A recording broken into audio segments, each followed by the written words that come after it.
Bonjour à toutes et à tous et bienvenue sur la chaîne Ingénieur IA. Si c'est votre première fois ici, moi c'est Zachary Suga et je partage avec vous mon parcours, celui que je suis en train de suivre pour devenir un ingénieur dans le domaine de l'IA. Je vous montre de A à Z l'ensemble de compétences que je dois absolument maîtriser pour devenir un ingénieur dans le domaine de l'IA. Donc si c'est les thématiques qui vous parlent, vous vous abonnez, vous cliquez sur la cloche de notification et on fait le parcours ensemble. Dans cette vidéo, nous allons voir la fonction toChar. Dans la précédente vidéo, nous avons vu la fonction extract et par la même occasion, nous avons vu les limites de cette fonction. Alors, je vais insister sur quelque chose que j'ai déjà eu à vous dire dans les précédentes vidéos. L'ensemble des fonctions que nous sommes en train de voir, vous ne devez pas les retenir par cœur. Vous devez savoir aller chercher l'information par vous-même sur la toile. Donc ici, ce qu'on va faire, on est dans ChatGPT. Donc on va demander à ChatGPT comment fonctionne la fonction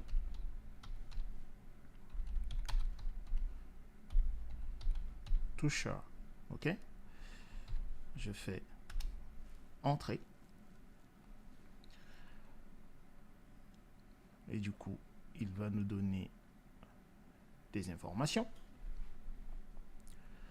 Ok, qu'est-ce qu'il nous dit? Il nous dit, la fonction toChar est utilisée pour convertir une expression numérique ou de date en chaîne de caractères formatée, principalement dans les bases de données comme Oracle et PostgreSQL. Elle permet de spécifier le format de sortie, ce qui est particulièrement utile pour la mise en forme des dates, des heures ou des nombres selon les besoins d'affichage ou du reporting.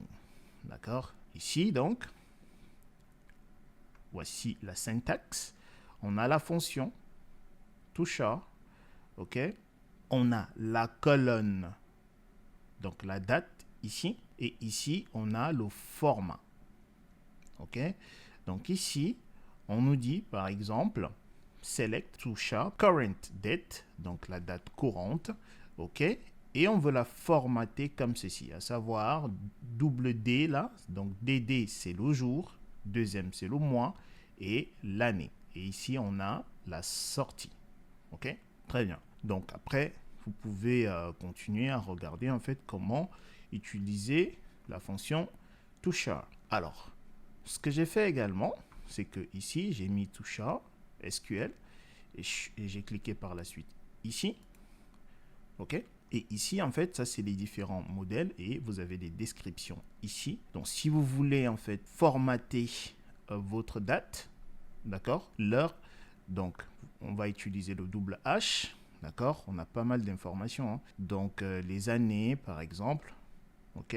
Vous avez également les années formatées de cette manière-là. OK?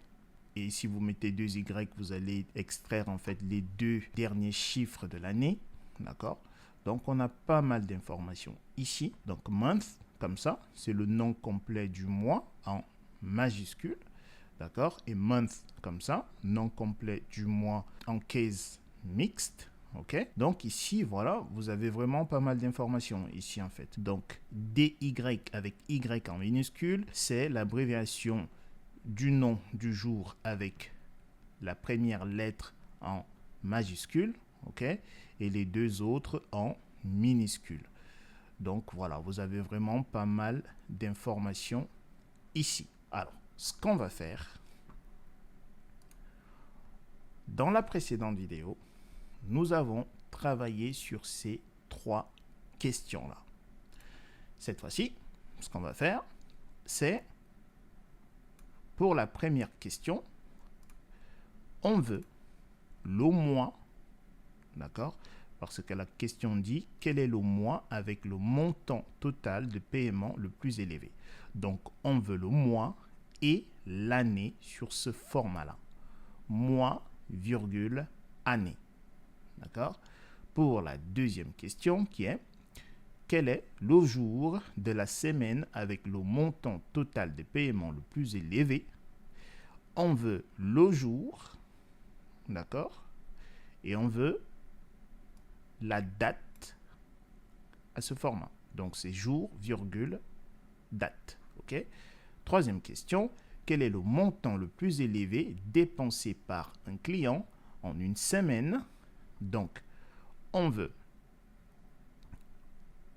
le jour, d'accord, virgule, l'heure et les minutes. OK? Alors, c'est parti. On va commencer par la première question. Donc, je vais copier ceci. Je vais le mettre là. Je commente. Alors, on me demande donc quel est le mois, d'accord, avec le montant le plus élevé. Donc, on va faire select. OK. Et on va faire toucher. OK. Et ici, alors comme d'habitude, hein, je vais d'abord inspecter ma table. Donc, étoile from payments. OK. Payment avec un T. OK. Limite, on va dire 5. OK. Alors, je vais enlever ceci pour le moment. Enfin, je vais commenter. Sinon, si je ne commente pas cette ligne-là, on aura une erreur. Donc, si j'exécute, OK. Donc, on va travailler sur la table Payments, OK. Et c'est cette colonne-là qui va nous servir, OK. Donc, je reviens du coup ici. Donc, je vais dire Payment Date, OK. Alors, moi, je veux extraire le mois, d'accord, virgule, l'année, comme ceci. OK? Donc, si je reviens ici, le mois, je vais prendre celui-là, d'accord? Donc ici, je vais faire month. Alors, ça doit être entre les guillemets simples, virgule, et par la suite, l'année. Donc, 1, 2, 3, 4, comme ceci. OK. Et on va dire as. Donc, ici, on va dire mois. Allez, comme ceci. OK. On nous demande la somme. Donc, on va faire somme de la colonne amount. OK. From, depuis la table payments. On a utilisé une fonction d'agrégat. Donc, on est contraint d'utiliser un groupe by. Donc, groupe by. Donc, on va grouper par quoi? Bah, par ceci. Donc, par le mois. D'accord? Cette colonne-là que j'ai renommée. OK. Et je peux dire order by. Bah, on va dire ici as. Donc, montant total. OK. Donc, on va renommer cette colonne comme ceci. Donc, on va dire ici group by par montant total desk. OK. Je vais commenter ceci. Alors, voyons voir si ça fonctionne. Si j'exécute, OK. Voici le résultat. On a bel et bien le mois, virgule, année. OK. Donc ici, le mois avec le montant total le plus élevé est avril de l'année 2020. OK. Ça, c'est la première question. Maintenant, la deuxième question, je vais copier et je vais mettre ceci ici pour la deuxième question. Alors, on va copier parce que c'est quasiment la même chose. Très bien. Alors, ici, on nous demande quel est le jour de la semaine, OK, avec le montant total de paiement le plus élevé. Et on le veut au format jour, comme ceci, vendredi, virgule, et on veut la date, à savoir le jour, le mois et l'année. Donc ici, on va récupérer des Y, ok? Et là, on veut le jour, DD, ok? Après le mois, après l'année, d'accord? Et ici, on va renommer simplement en disant jour, par exemple, ok? Comme ceci. Donc, on aura la somme, donc le montant total. Donc, du coup, ici, c'est plus mois, bah, c'est jour, ici. Très bien, ok? Du coup, si je sélectionne ceci et j'exécute, ok? Vous voyez bien, le jour, c'est jeudi, d'accord? Donc, le 30 avril 2020, je vais agrandir ici, d'accord? C'était un jeudi, ok? Très bien, voici la réponse à la deuxième question. Maintenant, on passe à la troisième. Donc, la troisième question ici. Je commente. Alors, je vais copier ici. Je vais mettre ça là. OK? Et là, on nous demande quel est le montant le plus élevé dépensé par un client en une semaine. D'accord? Et on veut la réponse, le jour, virgule, et on veut l'heure et les minutes. OK? Très bien. Donc, ici, on veut le jour, DY, on veut les heures. Donc ça, on va faire ça comme ça. HH, 2 points, ok, MI. Donc ces informations-là, comme je vous le disais, hein, vous le trouvez hein, dans la liste des modèles qu'on a vus précédemment en fait. D'accord? Donc ici, on aura, du coup, on va renommer cette colonne en disant jour de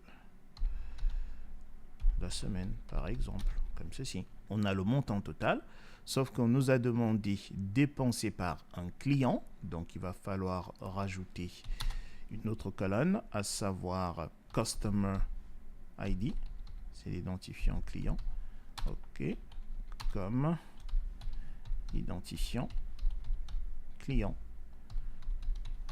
ok, très bien, donc forcément il va falloir que je groupe cette colonne là, le Customer ID, ici, et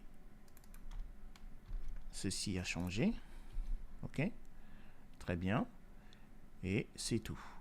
Donc je peux sélectionner, je fais F5, voilà, on a bel et bien notre réponse. Donc ici c'était Tuesday, d'accord, à 2h05. D'accord? Donc, quel est le montant le plus élevé dépensé par un client, d'accord, en une semaine?